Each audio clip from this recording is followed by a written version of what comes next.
Hey guys, welcome back to my channel. I hope you're all having a fabulous day today. If you are new, hello and welcome. My name is Missy. I am the Welders' wife. Also, if you are new, don't forget to hit the red subscribe button down below before you leave. It would mean so much to me to have you as part of my YouTube family. As for today, it's another What's for Dinner. I do these every Sunday if you are new to my channel, and today's What's for Dinner is super yummy. So let's hop into today's What's for Dinner. And our love will make us so much better. There will be no more lonely nights. Baby, if you let me try, I'll give you what you want. Here comes the down. So for the first meal, we're going to be making a big old pot of chili, and I'm just going to start by browning 2 pounds of ground hamburger meat. And then while that is browning in my pot over here, I'm just going to take a can of Italian diced tomatoes, a can of black beans, a can of Great Northern beans, and a can of chili ready beans. We like a lot of beans in our chili. And then I use 2 packets of the McCormick chili seasoning. Part of it I'm going to add into the meat as it's browning, and then the rest of it I will just put in the pan. And then I put in a half a can of the tomato sauce. I end up using all of it, but for the beginning, for whatever reason, I just use half a can. And then I'm going to dice up some onion, just how much ever onion you want. You don't even have to do this if you don't like onions in yours, but we like onions in our chili. And so I'm going to put that into the meat. That way it like sautés and the onions get soft and stuff before we put it into the chili. Once the meat is done, I just drain out all that grease and put it in the pot, and I just let it simmer for about 20 minutes. And how I wanna build my whole world with you and no one else.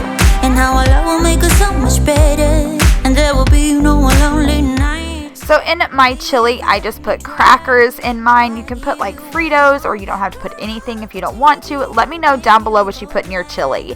And then I also add shredded cheese. You can add more onions if you like, but I add ketchup. Let me know if any of you add ketchup. I made chili once on my channel, and everybody was like, oh my god, ketchup, seriously? But I had a few of you say you eat ketchup in your chili as well. So let me know down below if I have any newbies that like ketchup in their chili like I do. So this turned out so delicious and I love it. The best part is you can use it to make another dinner.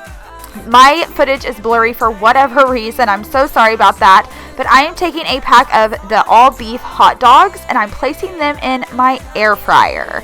I had a subscriber tell me to do this, and boy was she right. These were the best hot dogs in the house. They taste just like you grilled them.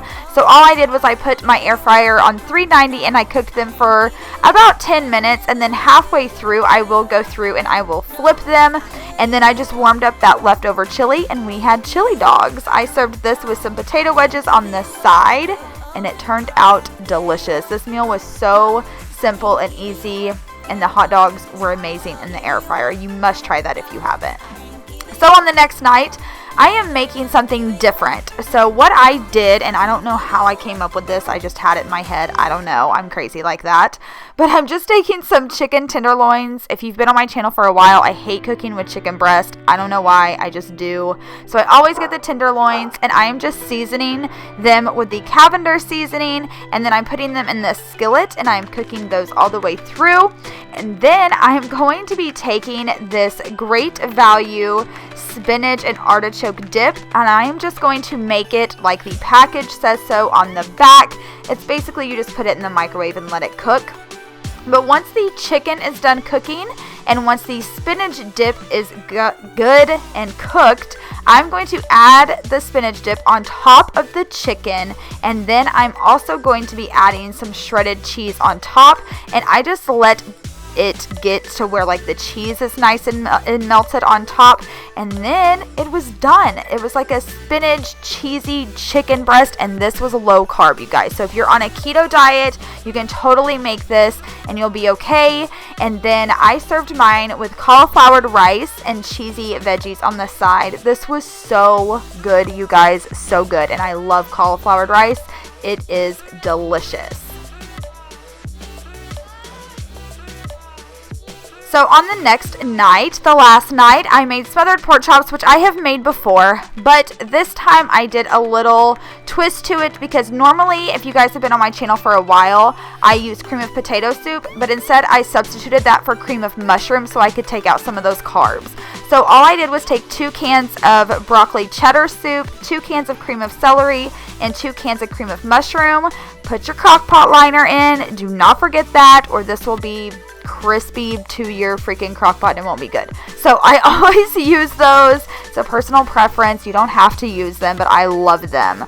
And then I'm just going to, well, I added my pork chops first. I'm so sorry. I added my pork chops first, and then I added the soups on top, and then I cooked that on low until I get home from work, and they are nice and done when I get home from work. So with this, the sides that I made were cauliflowered rice instead of mashed potatoes, which my kids and Toby had mashed potatoes, but I had cauliflowered rice and then green beans on the side, and it turned out so good. So I hope you guys enjoyed today's What's for Dinner.